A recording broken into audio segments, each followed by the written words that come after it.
For months, McLaren has been celebrated as the model of modern Formula One teamwork.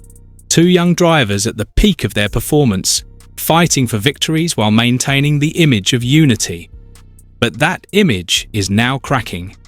Allegations have surfaced suggesting that Zak Brown, the very architect of McLaren's resurgence, might have never truly backed Oscar Piastri, that his heart and his loyalty always leaned toward Lando Norris. The claims sound outrageous, but they've come not from random online chatter. They were made under oath in a courtroom. It all began when Alex Palou, McLaren's former reserve driver, accused the team of broken promises and deception. According to Palou, Zak Brown downplayed his own role in signing Piastri, claiming it was a decision made by then-team principal Andreas Seidel.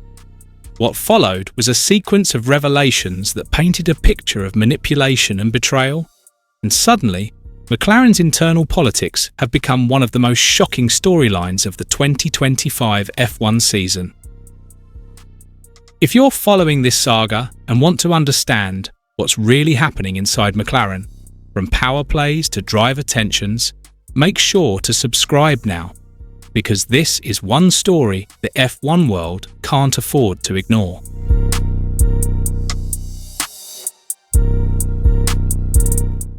At the heart of the controversy lies one simple question. Who truly controls McLaren's Formula One destiny, Zak Brown or the shadow of those who came before him? Brown has publicly called the allegations against him ludicrous, laughing off any suggestion that he wasn't involved in recruiting Piastri or that he favoured Lando Norris. His message was clear.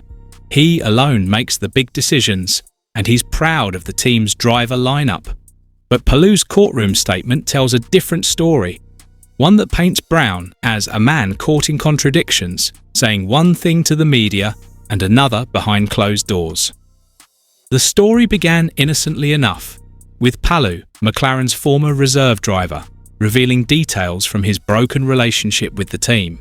But those details quickly turned into accusations of deception and betrayal.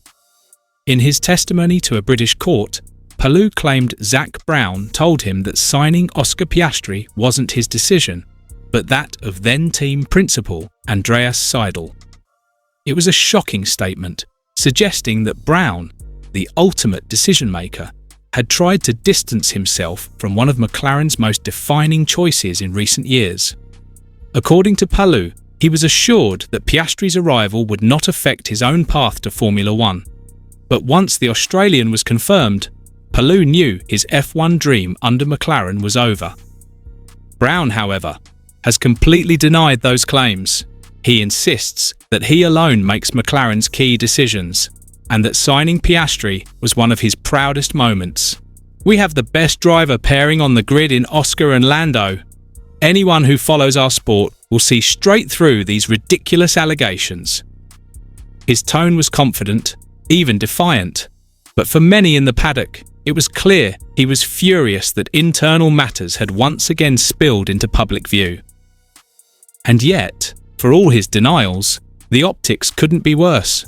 Palou's words come at a time when McLaren is already under the microscope for alleged favouritism toward Lando Norris. That narrative exploded after the Singapore Grand Prix, where Norris forced Piastri wide at turn 1, a move many believed deserved team intervention. Instead, McLaren chose silence. It might have been a simple racing moment, but to fans, it reinforced an uncomfortable suspicion that McLaren still revolves around Norris, the driver they've groomed for years, and that Piastri, despite his incredible form, remains the outsider. Now, layer on top of that Palou's claim that Zak Brown privately admitted not fully backing Piastri's signing, and the conspiracy starts to take shape. Could it be that Brown initially preferred Palou, or even another direction entirely, and was later forced to embrace Piastri when the Seidel-led technical camp pushed for him? It's speculation, but one that makes sense in the chaotic environment of 2022, when Piastri's dramatic split from Alpine shocked the entire grid. Back then, McLaren's move to sign Piastri was bold, even ruthless. They replaced Daniel Ricciardo, a proven race winner, with a rookie who had never started an F1 race. For many, it was the moment Zak Brown showed his true ambition. But to Palou, it was the moment his faith in McLaren was shattered. He had joined their IndyCar program believing it was his path to F1. Brown reportedly told him that strong performances would put him in line for a future Formula One seat. Instead, those promises evaporated overnight. When Piastri was announced, Palou's management confronted Brown, who allegedly reassured them that nothing had changed. Yet Palou says he knew, deep down, that everything had. That emotional blow is the foundation of this legal and reputational crisis. McLaren is now suing Palou for $30 million in damages, claiming he breached his IndyCar contract when he chose to stay with Chip Ganassi Racing. But in his defence, Palou has weaponized the truth, or at least his version of it. His testimony paints McLaren as manipulative and inconsistent, led by a man willing to say whatever it takes to keep talent close, even if it means contradicting himself later. Still, there's another angle worth considering. Is Palou exaggerating to strengthen his case? After all, his career in the United States has skyrocketed.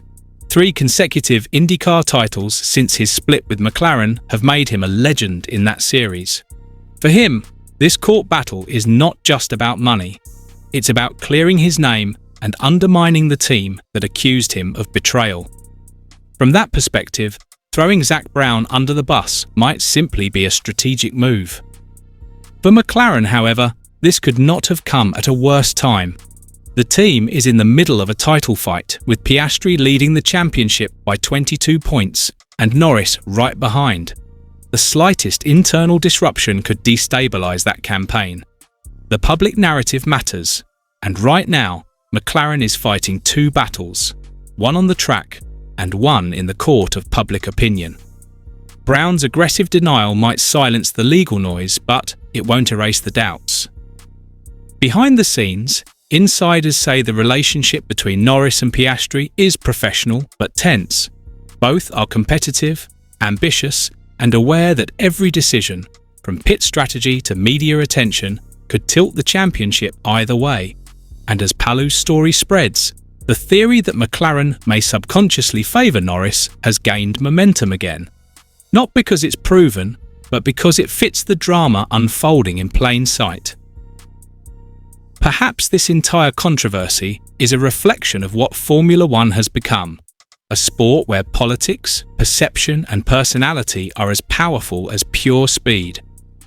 Zak Brown's leadership has made McLaren relevant again, but his open, media-driven style also makes him vulnerable to public attack.